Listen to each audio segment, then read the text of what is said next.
All right, welcome to Chapter 9 lecture. Today we'll be talking about the senses. So we're finishing our section on the nervous system, and this is the last chapter on the study guide.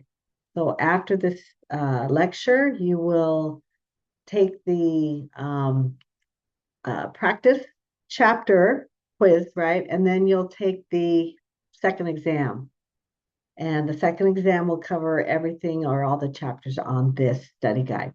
All right, so let's dive in. So we're starting with, well, first of all, let's start with senses. What are the senses? And how do we distinguish the different types of senses? So let's go to this here. All right. So chapter 9, senses. So, general versus special. So the general senses are widespread, meaning all over the body. Okay? And most of them are in our skin, right? But, in lots of different places, organs, muscles, and other places, but widespread over the body. Also, if we look at the structure, they're very simple in terms of anatomy. So, what are some examples like touch, pressure, temperature, pain are all what we call general senses. And that's compared to the special senses. These are concentrated in the head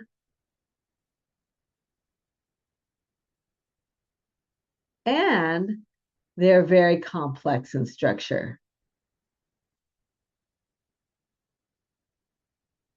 Okay, some examples are smell, taste,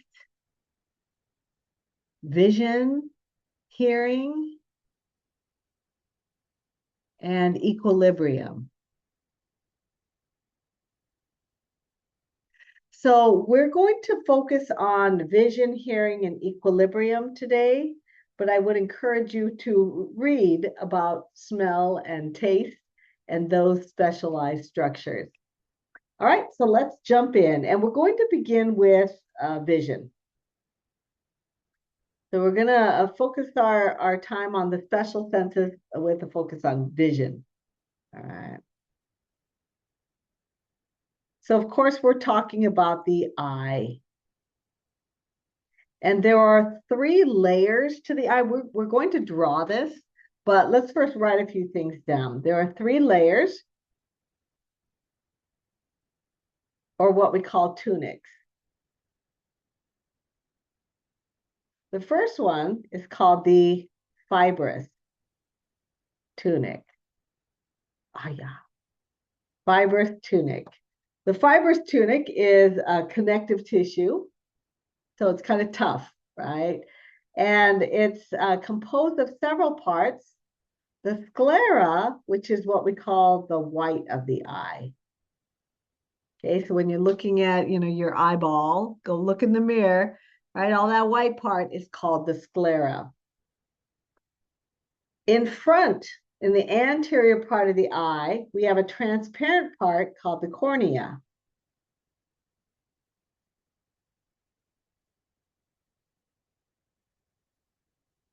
All right, so that's all one continuous layer, the outer layer, or what we call the fibrous tunic.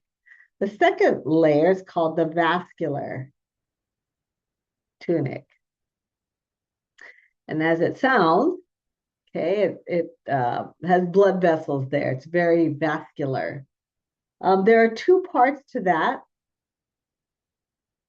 One called the choroid. The choroid is the kind of the posterior part. It's underlying the sclera, which is the white of the eye. Underlying that is another layer called the choroid. This layer is vascularized, meaning it has a lot of blood vessels in it, and it is, in back. It's the posterior part. Continuous with the choroid, we have something called the ciliary body. The ciliary body is a little bit more anterior. And I'm going to draw it so you'll see it. It's anterior, and it has, within the ciliary body, we have muscles called ciliary muscles.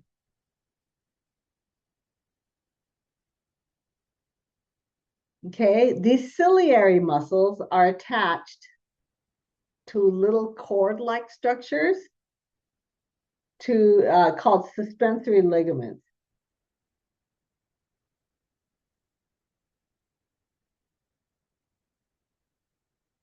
And these suspensory ligaments are in turn attached to the lens. And again, I'll draw that. The deepest layer, the third layer, is called the nervous tunic. Oops. The nervous tunic is called the retina. And we'll talk a little bit about the retina. Okay. Oh, I should have put something else. Sorry. One more thing about the ciliary body is it also secretes a fluid called aqueous humor. Aqueous humor is a watery fluid that that circulates through the kind of the anterior part of the eye. And so we'll draw that in just a second. Okay. So let's get ready to draw. So I'm going to use kind of I'm going to turn my paper kind of landscape and draw a nice sized eye.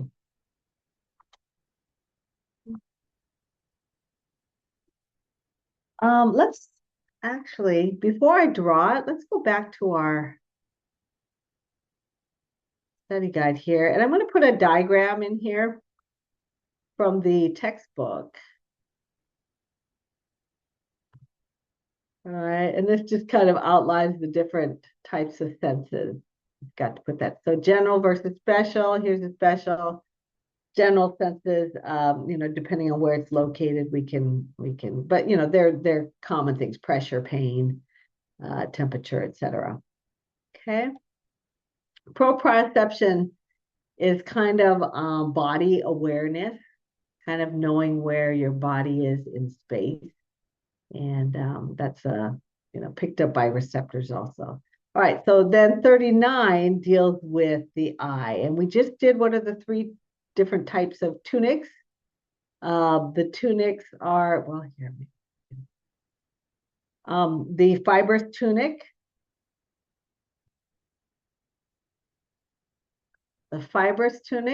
the vascular tunic, and the nervous tunic. Oops.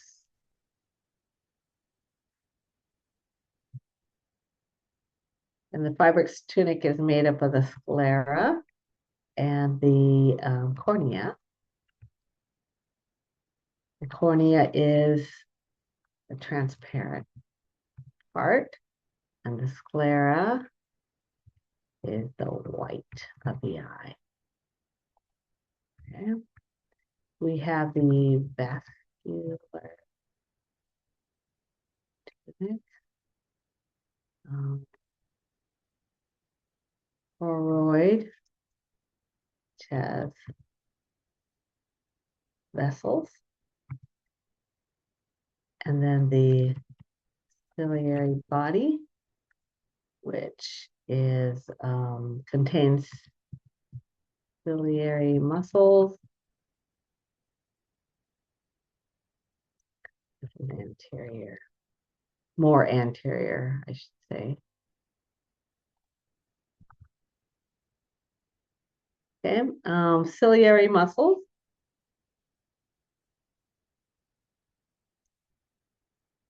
attached to the suspensory ligaments, which are attached to the lens. Okay, and we'll talk a little bit about how it works. and why this is that way. So the ciliary body produces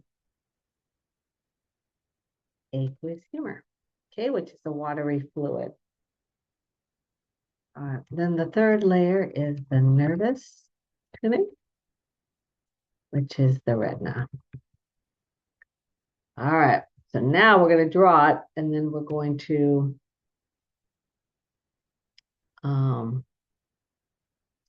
we're going to include all these things in it.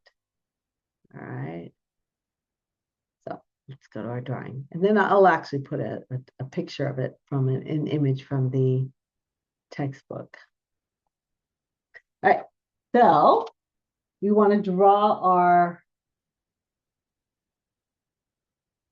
eyeball. The hardest part is to draw it and not make it look like a lemon. So, okay.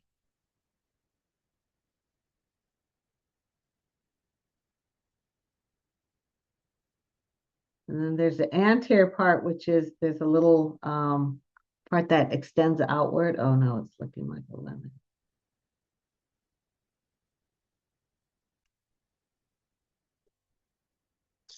Okay, something like that.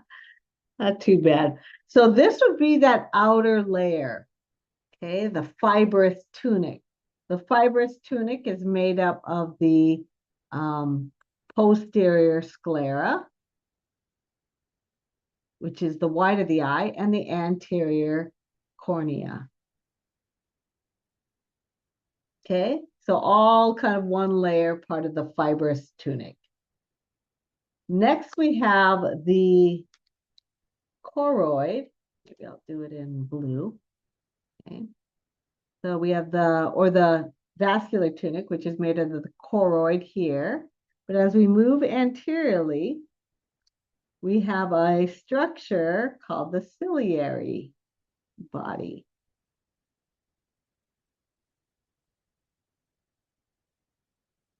Okay.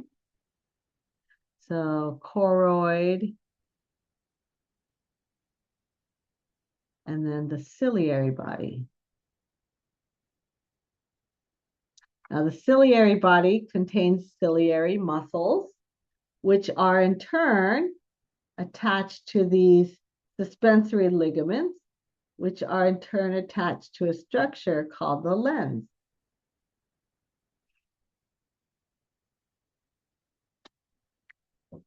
Okay, so this would be the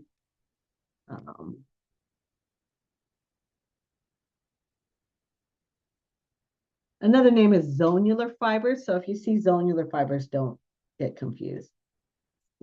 Suspensory ligaments. Now also attached and part of this kind of middle layer are these extensions here.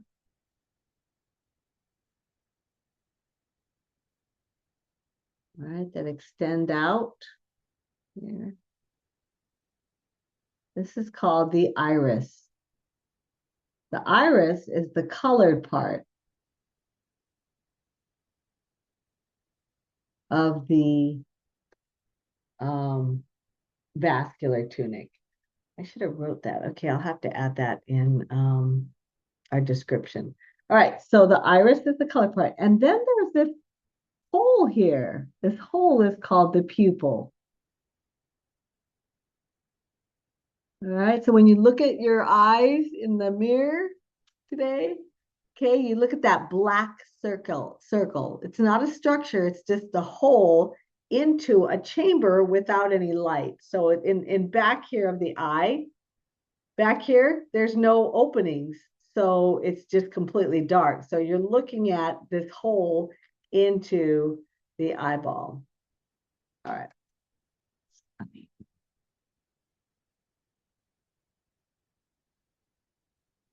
Okay. The deepest layer, the innermost layer, is part of the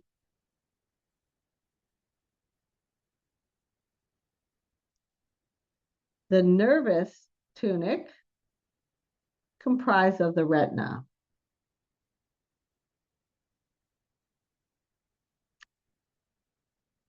Okay.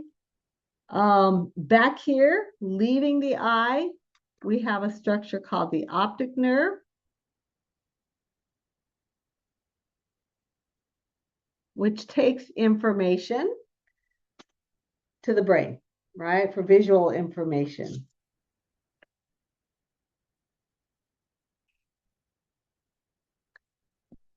Okay, let's see. What else do we need to look at? I'm looking at the list of structures we have to know.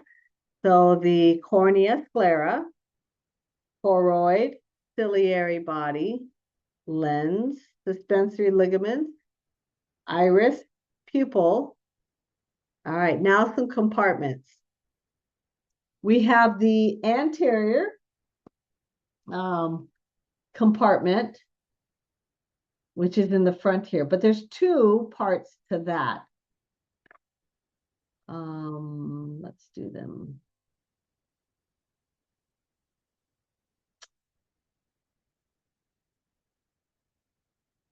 Anterior compartment. Okay, so I'm going to put it here and here. You'll see it called different things, anterior chamber and, well, anterior cavity. And it's actually made up of two parts, an anterior chamber and a posterior chamber. Back here, we have the posterior compartment. Now, the posterior compartment contains a gel-like substance called vitreous humor. So that's the gel-like structure, and the anterior compartment contains aqueous humor. Okay, remember the aqueous humor is produced by the ciliary body and secretes that and circulates here. Now, there are some drains there that drain the aqueous humor that normally just kind of continuously circulates. And what happens if it doesn't drain, okay, that fluid builds up in this anterior part, and that's called glaucoma. Okay, so glaucoma is one of the kind of leading causes of blindness in elderly people. And it's due to this buildup of fluids. And why it leads to blindness is the fluid builds up and puts pressure in the posterior part of the eyeball, which compromises the optic nerve, which is, it sends information in how we see. In fact, my brother-in-law, who actually has perfect vision, his vision is very good. And so he never went to see the optometrist, right? Why see the optometrist? He doesn't need glasses or contacts or anything like that. But he was listening to the radio, and the radio mentioned glaucoma, and he thought, oh, I should go get my eyes checked, right? And I think it's the people who have really good vision that would tend to not, go and get their eyes looked at. And so he did, and he found out he did have glaucoma, which is a buildup of this pressure here, and found out that by the time they discovered it, that a bunch of like 70% of his vision was gone already. And so, and it was so gradual over time that he didn't really even know, but he must have kind of known that maybe I don't see as well. So anyway, things you can do, you can have medication to control the pressure here. You can do surgeries to open those drainages up and cause, more flow through the anterior compartment. All right. I think that, let's, a little bit about the retina.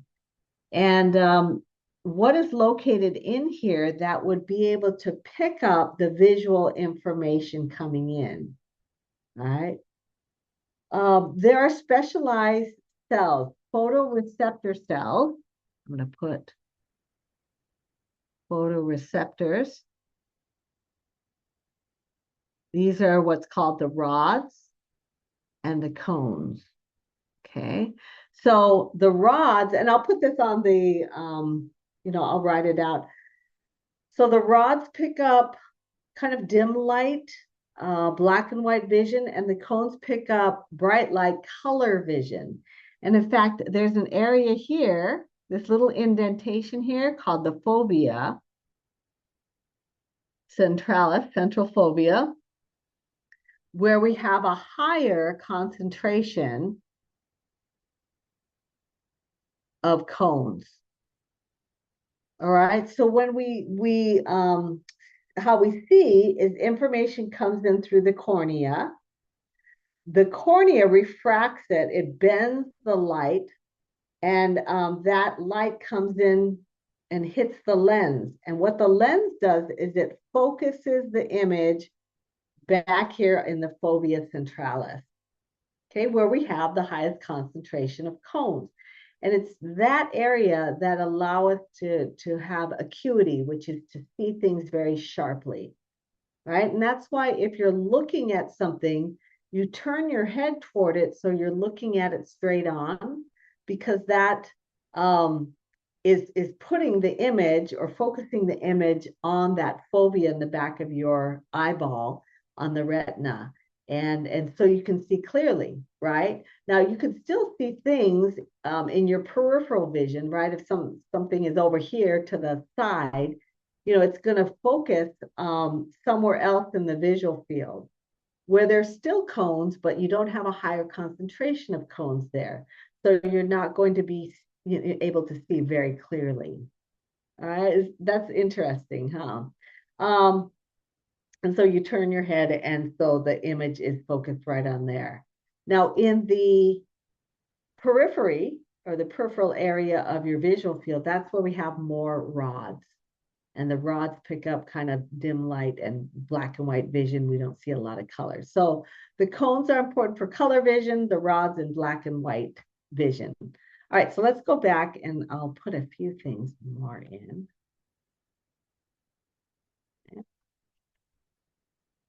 All right.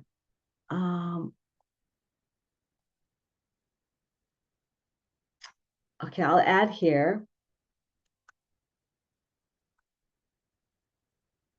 which drains, produces, I'm going to say continuously, produces aqueous humor, which drains. Okay, and then when it doesn't drain, that's when you get glaucoma. So the nervous tunic is comprised of, oh yeah, no, there was one more thing I wanted to add here, sorry. It was the, oops.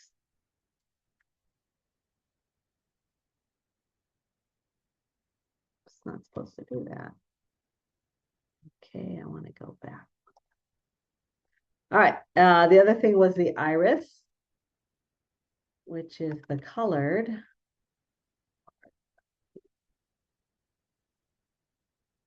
And the hole is called the pupil. Okay, so the nervous tunic is made up of the retina. The retina is made up of photoreceptors. And the photoreceptors are the rods, which pick up a different part of the wavelengths of light. And this is dim light vision and black and white. And then we have the cones, which are bright light and color vision. And we have different kinds of cones that pick up different wavelengths of light. So the light, when we look at a light or sunlight, is actually made up of different parts of what we call the visible spectrum. In other words, different colors, right? And the colors are denoted by different wavelengths of light that we can detect. And so, and you know that because if you take light or sunlight or even just white light and put it in a prism, and it separates the light into its components. And that's what a rainbow is, right? You take sunlight, it hits water, which acts as a prism, which separates the light into its components. So we can see that there are different wavelengths different parts to the white light. So the cones are able to detect different parts of that visible spectrum of the light. And so there are people who are deficient in certain cones and results in color blindness, not able to detect those wavelengths. And so very interesting. So if you have the opportunity to actually take a physiology class, you'll learn more about that. So the photoreceptors, I'm going to put here fovea centralis is or central fovea, that's another thing. It has the highest concentration of cones. Okay, and so we get the highest acuity there, or the sharpest image. All right. So I'm going to grab a picture here that we can put in our study guide here.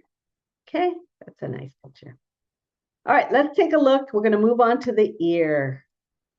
The ear is made up of different parts, three different parts, three main parts. These are the external ear, the middle ear, and the inner ear. Okay, now each one of these sections is comprised of different structures. Okay, so the external ear has the auricle, the external auditory canal, tympanic membrane. The middle ear is made up of little small bones called auditory ossicles. And then the inner ear has three parts, the vestibule, the semicircular canals, and the cochlea. Okay, so I'm going to try to draw it. It's really hard to draw, but I think there's value in at least attempting to draw it. And then I'll go ahead and put an actual picture up too. So you have to live with your drawings. Okay, so let's take a peek at the different parts of the ear. Okay. So now we're going to look at hearing and equilibrium.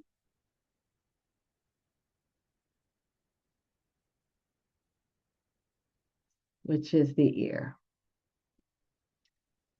All right, again, there are three parts.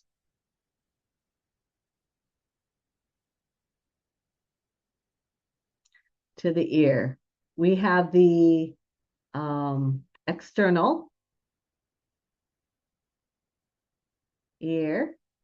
We have the middle ear. And we have the inner ear. Okay, here we go. We're going to try. All right, so the external ear, we begin at the auricle. So the auricle is the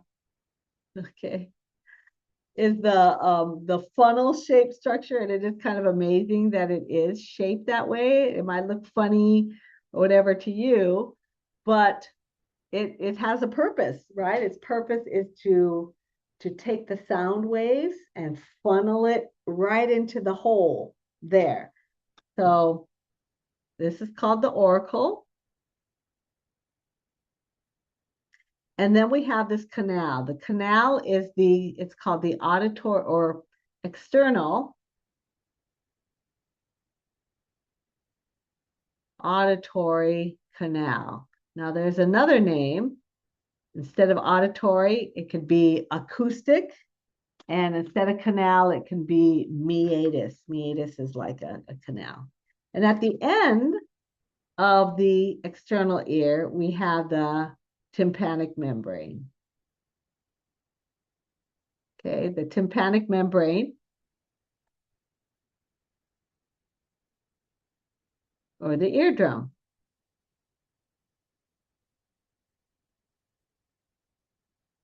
Okay, so all this is external.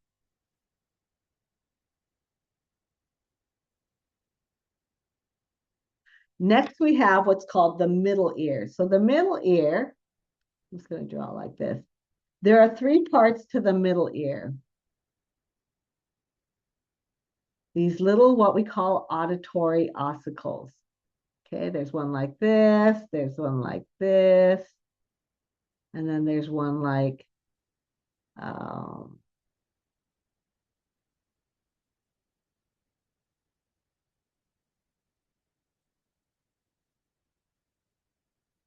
okay, something like that. So this is the middle ear, and it's made up of three auditory ossicles called the malleus, the incus, and the stapes. Malleus means hammer, incus means anvil. Anvil is kind of like what a blacksmith would pound metal on. It's got a flat surface. And it means incus in Latin or Greek. And then stapes means stirrup. So these are the auditory ossicles or the little ear bones. And this area is the middle ear. Okay, filled with air. Now there is a little secret passageway. I'm going to put this in. This is called the auditory tube. The auditory tube leads to the throat or the pharynx.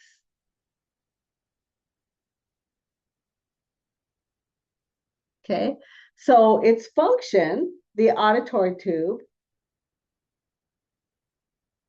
is to equalize pressure.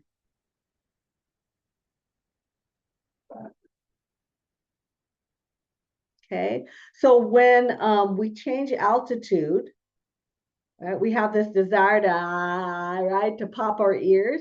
What's happening? When we change altitudes, the outside pressure, atmospheric pressure, is different from the inside of our ear, the middle ear, which is kind of closed off from everything else, except for the auditory tube. And so it's uncomfortable when the pressure is different inside and outside our ear. So what we do is we try to open the auditory tube.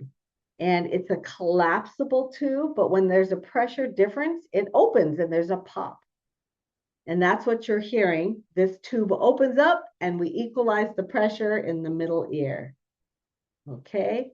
And but the bad side, the downside of that is that now we have an opening into our throat. And so when we get sick, that infection can in fact move up the auditory tube and cause infection in the middle ear. So people who have had ear infections, it's a middle ear infection, okay, because of this auditory tube.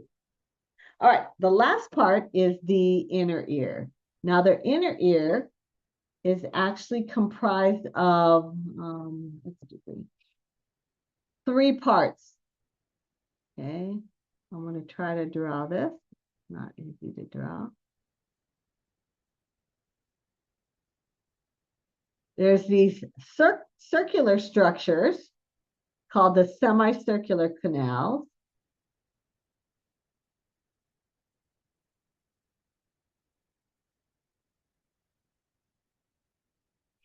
Okay, there are three of them in different planes.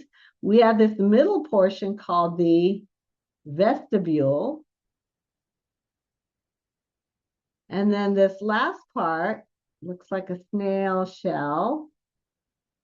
This is called the cochlea. Okay, and this is the inner ear.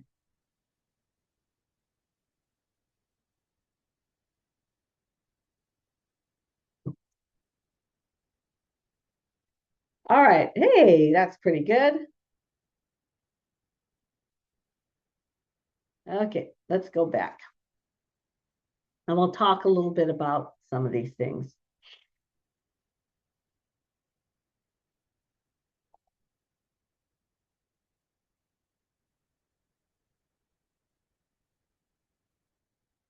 Okay. Maybe I'm going to put some things here. So in the external ear,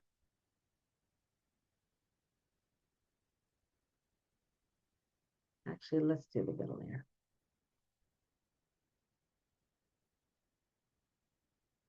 The auditory tube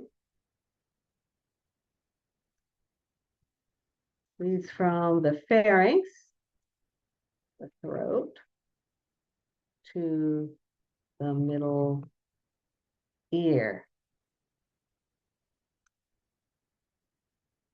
It equalizes pressure,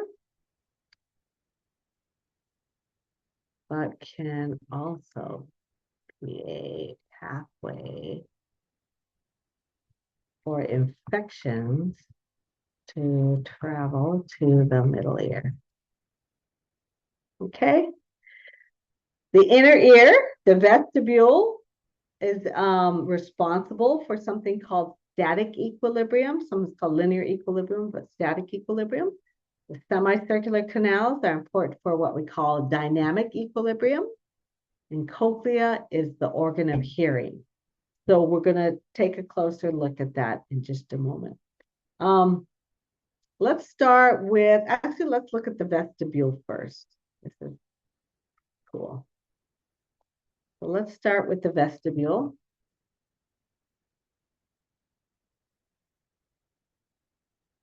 The vestibule, that little middle section. Well, maybe let me back up a section for a second. So this middle ear that we drew, I drew it kind of simply, but it's actually a tube within a tube. All right, a tube within a tube. And so here we kind of can see this, or a tube within a structure. So we see the tube here in the middle. We call this the membranous labyrinth. And the outside is called the membranous labyrinth, and the membranous and the gosh. Okay, it'll come to me in just a second, but it's filled with two different fluids. Okay, so we have, I'm going to draw that, hold on. Because this is kind of important to understand the orientation. So when I draw this here, it's actually like a tube inside of another structure, like this. Okay, so like that. Okay, and so each one is filled with a different fluid. So inside we have what's called the endolymph. Endo means within. And then outside here is called paralymph.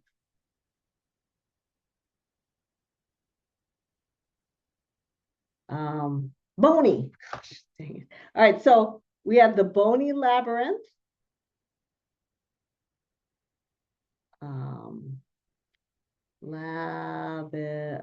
Labyrinth.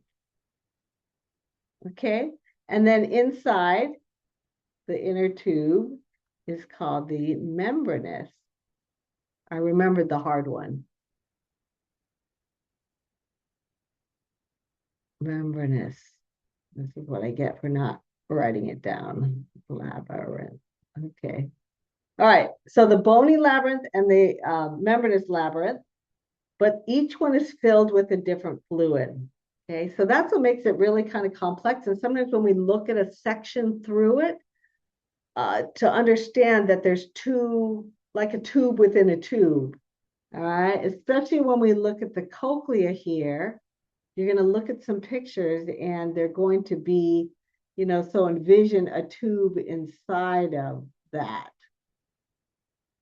So when you do a section through it, there's going to be three different areas.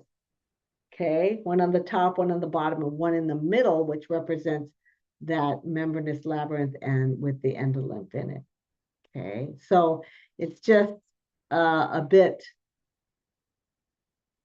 detailed, complex, right? All right, so let's go back. Now I'm going to show you some pictures. Let's take a look at the vestibule first. Now within the vestibule, we have this crazy little setup here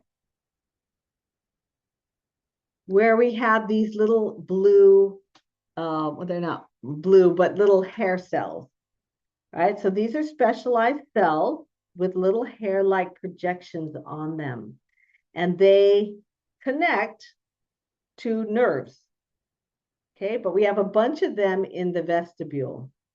Sitting on top of the hair cells, we have a gelatinous mass, okay? So a gel-like structure. Within the gel-like structure, we have little ear stones, which are called otoliths. Okay, so otoliths are little stones made of calcium carbonate or a calcium substance that sit within this gel. So I want you to envision how this detects equilibrium. And this one, if we go back here, vestibule is for static or linear equilibrium. So let's say you're in a car, okay? So if you close your eyes, and so we have this orientation. So if you look at me, my picture here, we have the hair cells here and the gel sitting on top. But the gel is, it's a gel, right? It's got a different consistency than the hair cells. And so when we start moving, all right, the hair cells will move, but the gel takes a little longer to get moving. All right, it's got mass, and then it just kind of comes slowly, um, and it follows the hair cells. So the hair cells go, but then the gel catches up to it. Now that point where the hair cells moved and the gel did not, there's a little stimulation of those hair cells which sends an electrical message to your brain to tell you like, hey, we're moving, right? Eventually the gel will catch up and sit back on top of it. And then you don't detect movement anymore. Okay, and so that's how it is, right? In a car, you close your eyes, you know when you begin, but after a little while, you can't tell if you're moving or not. You are, but you can't tell because of that situation here. Now, when you stop, however, the hair cells stop, but the gel keeps moving a little bit. Okay, it'll keep going with momentum, and it'll cause another little stimulation of the hair cells, causing another electrical impulse, which tells you, hey, we stopped. All right. And that's how you can detect when you start and stop in a linear fashion. Same with an elevator, right? Like this, when you start going down, the hair cells go, but then the gel takes a little longer. And so you detect movement, you get a little stimulation there, and then the gel sits back on top with the otoliths, and then you don't detect movement, even though you're still traveling down in the elevator. Now, eventually you stop, the hair cells stop, but the gel continues moving, presses on that hair cell, on the hair cells, and you get another, little electrical impulse. So then you detect, oh, we stopped, right? So what happens in something like vertigo? Anybody ever get vertigo? So vertigo is where like the room is spinning. Is the room really spinning? No, it's not. But if the gel and the otoliths are not sitting in proper place, it's going to stimulate the hair cells to detect motion when there is no motion. All right. So one of the things physical therapists do is they try to maneuver the head in such a way to get the otoliths, the gel back on the hair cells. And so, there's a certain set of movements, that laying down, then you move your head and you sit up, and then you turn your head a different way. And there's a series of steps to do that. But I hope that makes sense now. And what is vertigo too? The semicircular canal detects what's called dynamic or rotational equilibrium. So let's take a look at what that looks like. Oops.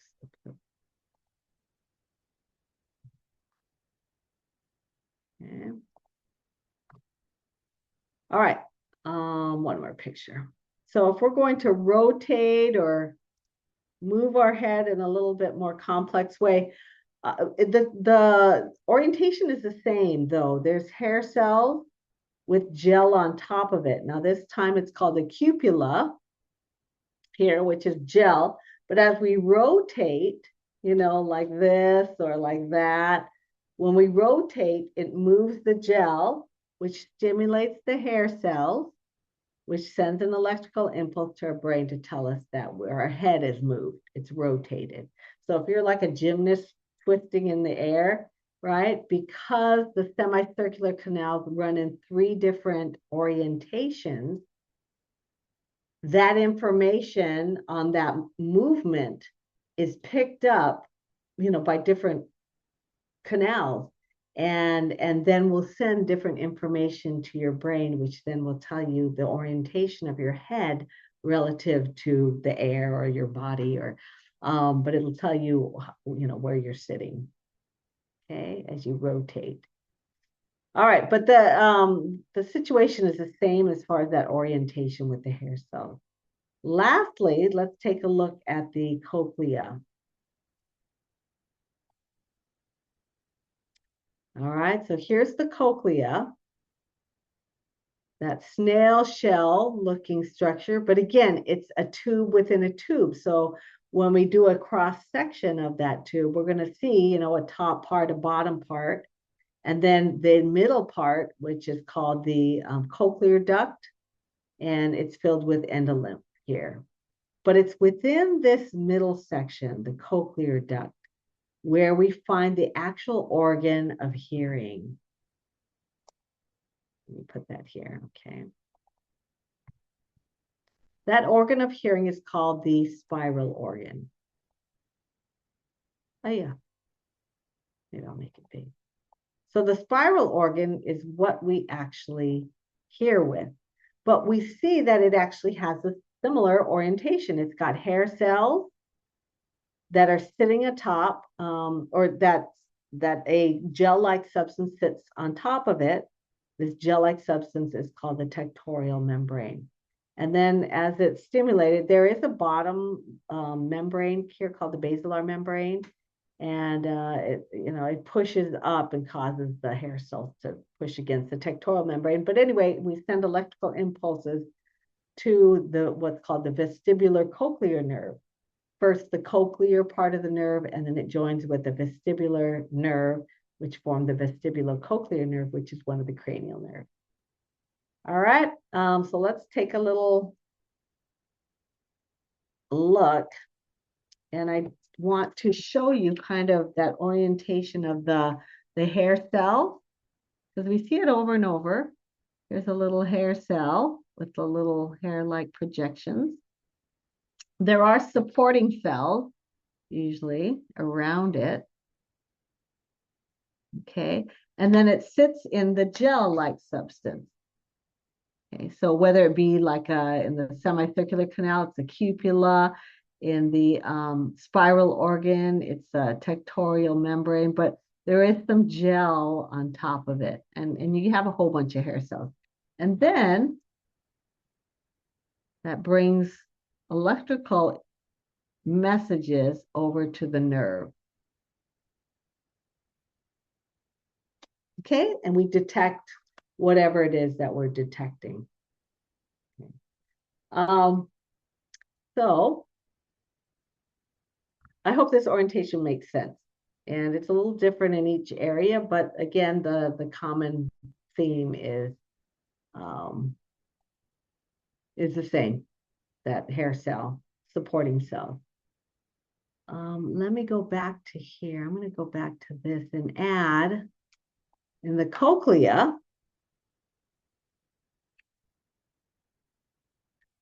Cochlea.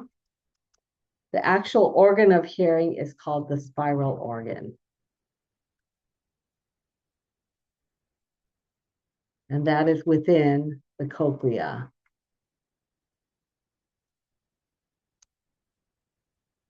Is that clear?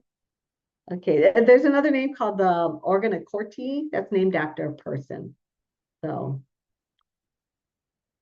all right. Now I'm gonna make this a little smaller. So remember, you have access to all these images go to the ungraded lecture resources, and there you will find the images.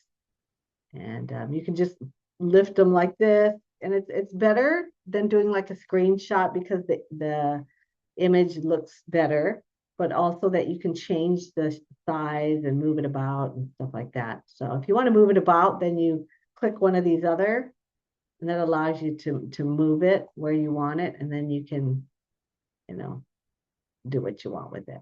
All right, let's answer the last question, which is what's the kind of the path of hearing? Okay, describe the pathway of sound.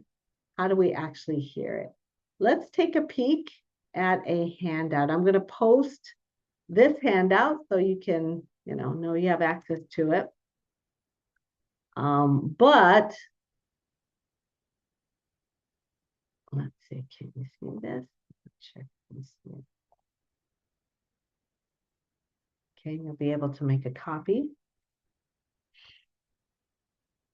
And let's take a look. So sound waves are going to enter the auricle, travel down the external auditory canal, or external auditory meatus, or external acoustic meatus, all the same thing, and end at the tympanic membrane or the eardrum, which causes it to vibrate.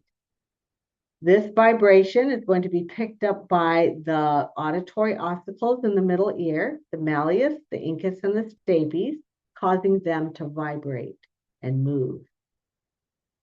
The stapes butts up against a window called the oval window, which leads into the middle ear, the inner ear. The inner ear is made up of the semicircular canal, the vestibule, and the cochlea. In the cochlea, so this is, a path of hearing. So we're not going to talk about the vestibule and semicircular canal because those are equilibrium. So hearing, then it pushes fluid. All right, so as the stapes pushes against the oval window, it pushes the fluid, which is going to move along the cochlea. And that's going to cause the hair cells within the cochlea to push up into the tectorial membrane, stimulating the hair cells and causing electrical impulses to move along the nerve and eventually the vestibulocochlear nerve, okay, which tells you what you're hearing. Okay, so this is all the steps. So let me go ahead and I'm going to I'll copy this. Let me see if I can do this. Each individual, let me go back to our, if we can put the steps there, okay?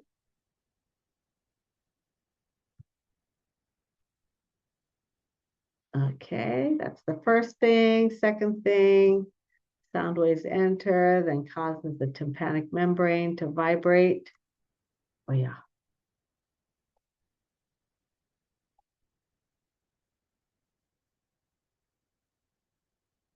Hmm.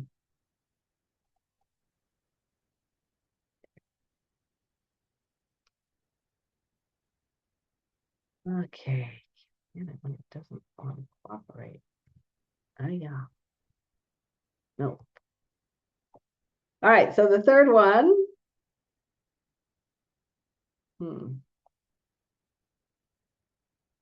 The middle ear is going to be vibrating also.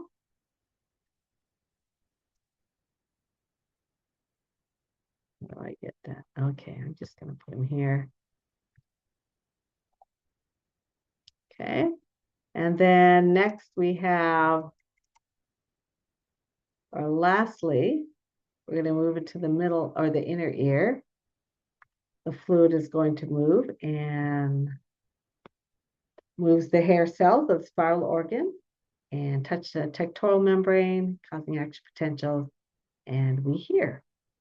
Okay, so those are the steps to the pathway of sound. Put it down there. And ignore my A, B's, and C's. I get rid of them all together. There we go. All right. I hope that was interesting. And maybe if you have time to go back and look at taste and smell and those specialized organs that will help us to do those things. Okay. All right. Thanks for listening and good luck on taking your quizzes and your exam.